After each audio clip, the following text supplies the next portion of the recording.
The village of Hamasaki had always existed in a gentle embrace with the sea.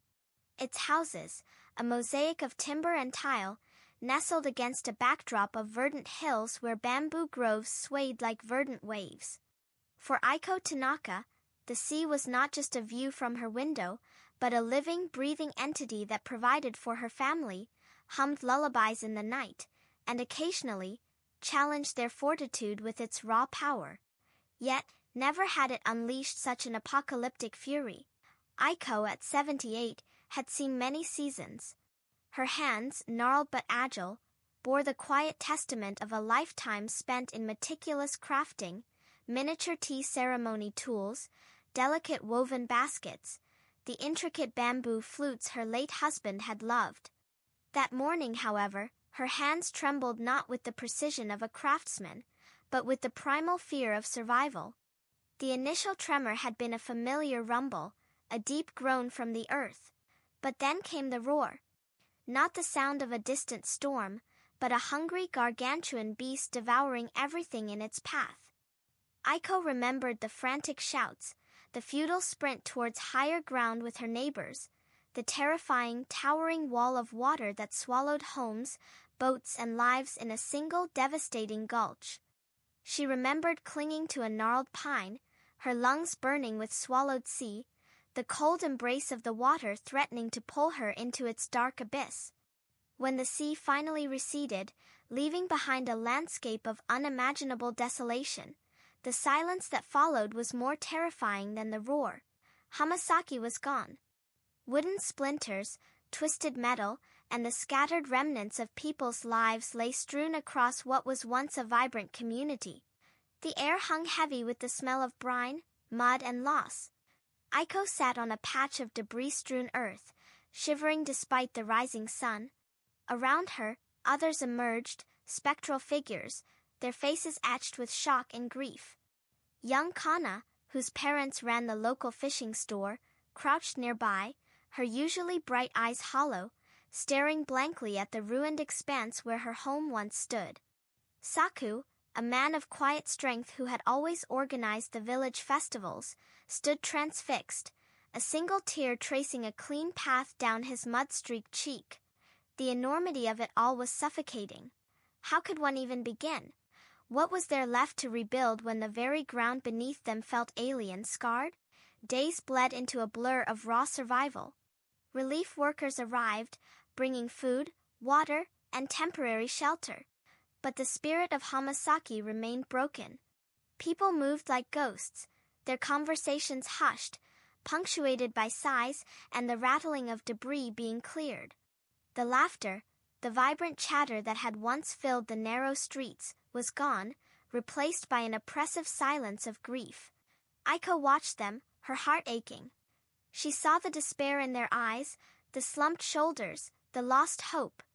She herself felt the weight of her years, the ache of loss for friends and the familiar rhythm of her life. But something stirred within her. One morning, while helping clear a path towards the damaged shrine on the hill, Aiko paused. Amidst the chaos of uprooted trees and shattered structures, a grove of bamboo stood surprisingly resilient.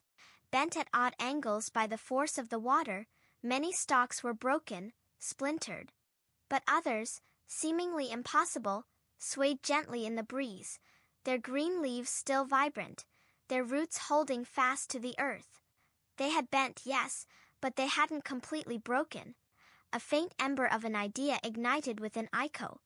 She remembered her late husband Kenji, teaching her about bamboo. "It is the spirit of Japan, Aiko," he'd said, his fingers tracing the smooth, segmented stalks.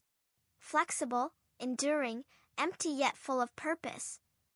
Without a word, Aiko picked up a broken bamboo stalk.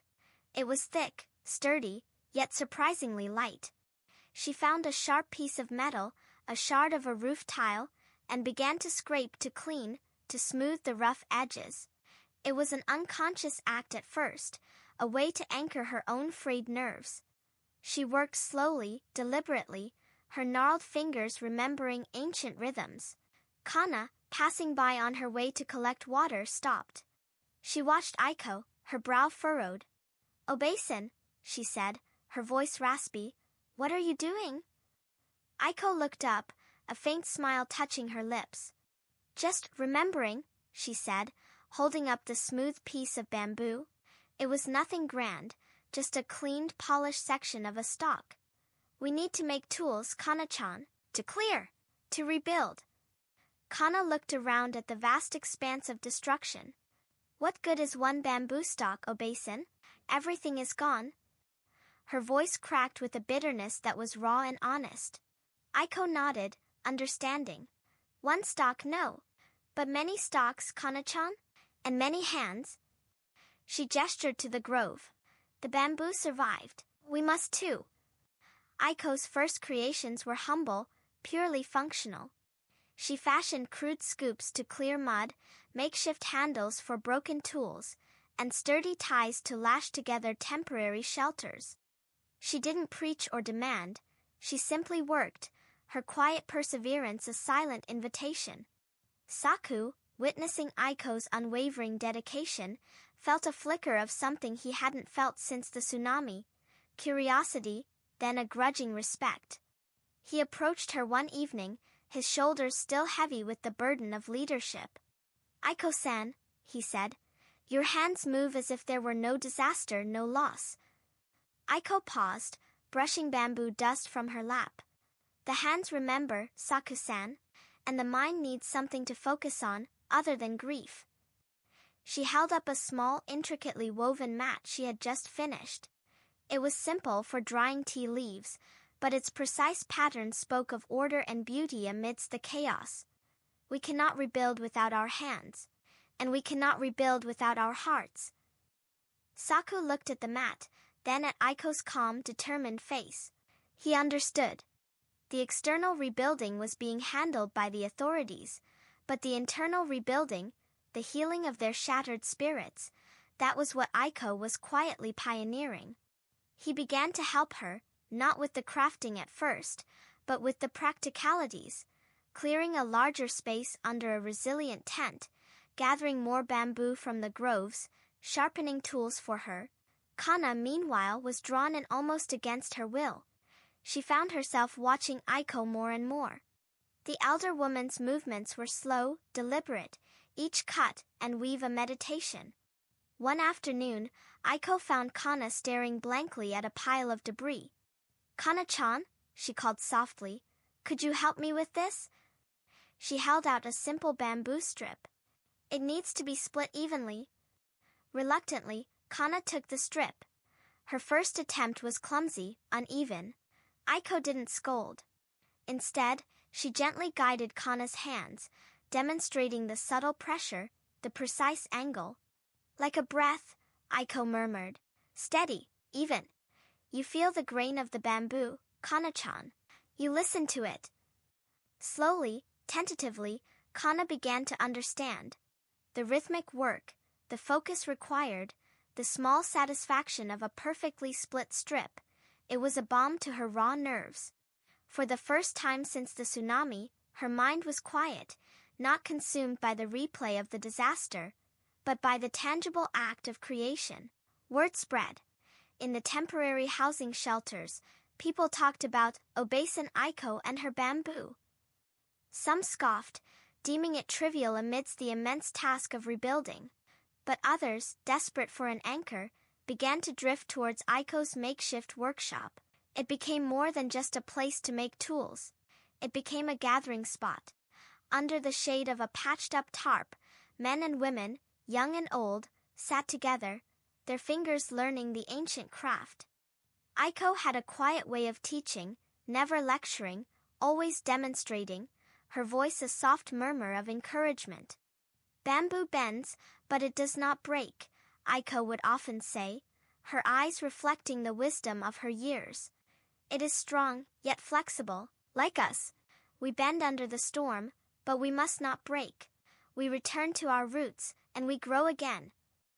She showed them how to prepare the bamboo, how to split it into thin, pliable strips, how to weave it into myriad forms. They started with simple things, baskets for carrying salvaged items, sturdy screens to offer privacy in the temporary shelters, small containers for rice and tea. Each object, no matter how small or rough, was a testament to their enduring spirit. Kana, once lost, now found a burgeoning talent. Her fingers, though younger and less experienced than Aiko's, were quick and precise. She took to the intricate weaving patterns, creating delicate lanterns that cast a warm, comforting glow in the evenings. She saw the shift in her community. The workshops, once quiet with individual focus, now buzzed with soft conversation. Shared grief slowly gave way to shared purpose. Laughter, hesitant at first, began to echo among the rhythmic sounds of splitting bamboo and weaving. Saku, initially focused on the purely practical, found himself drawn into the deeper philosophy of Aiko's teaching. He helped gather bamboo, not just the easily accessible stalks, but venturing deeper into the hills to find the finest quality. He saw how the rhythmic, meditative work calmed anxieties, how the shared activity fostered a renewed sense of community. He knew that physical reconstruction was paramount, but Aiko had shown him that spiritual reconstruction was its vital, beating heart. As weeks turned into months, Hamasaki slowly began to rise from the mud and debris. The bamboo crafts, born from their need and Aiko's wisdom, became integrated into the new village landscape. Temporary shelters were adorned with woven screens. Communal areas glowed with bamboo lanterns. Even small, decorative objects began to appear, symbols of beauty reclaimed. Aiko subtly shifted the focus from purely utilitarian items to those that offered aesthetic pleasure, reminding them that life was not just about survival, but about beauty and joy. They made wind chimes that sang soft melodies, intricate flower arrangements using bamboo vases, small sculptures that mirrored the elegance of the swaying groves.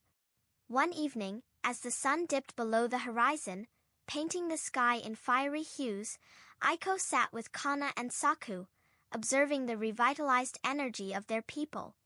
Children played with bamboo toys, laughter echoing freely. Elders sat on bamboo mats, conversing animatedly. "You have given us so much, Obasan," Kana said, her voice filled with a reverence she hadn't known she possessed before the tsunami. "Not just a craft, but a way to feel whole again." Aiko smiled, a gentle, knowing smile. "The bamboo taught us, Kana-chan. It taught us that even after the greatest storm, life finds a way. It taught us to bend, to adapt, to grow stronger from the cutting." She turned to Saku. "And it taught us that an empty space, like the hollow of a bamboo stalk, is not a void, but a space waiting to be filled with new purpose, new life." Saku nodded, his gaze sweeping over the burgeoning village. "We are Hamasaki," he affirmed, "stronger than before, more connected than ever." He envisioned a future where the new houses, when built, would incorporate the elegant simplicity of bamboo, a constant reminder of their journey. Aiko, seeing the spark of hope reignited in her village, felt a profound sense of peace. Her hands, once trembling with fear, now lay quietly in her lap, bearing the silent wisdom of their journey. She had shown her people that resilience was not about resisting the storm, but about learning to sway with it, to find strength in their flexibility, and to discover beauty in the process of rebuilding not just their homes, but their very souls, piece by delicate bamboo piece. The groves on the hill continued to sway, a silent verdant promise of enduring life, forever intertwined with the spirit of Hamasaki. That will be all for today. Don't forget to subscribe and hit the notification button. Goodbye.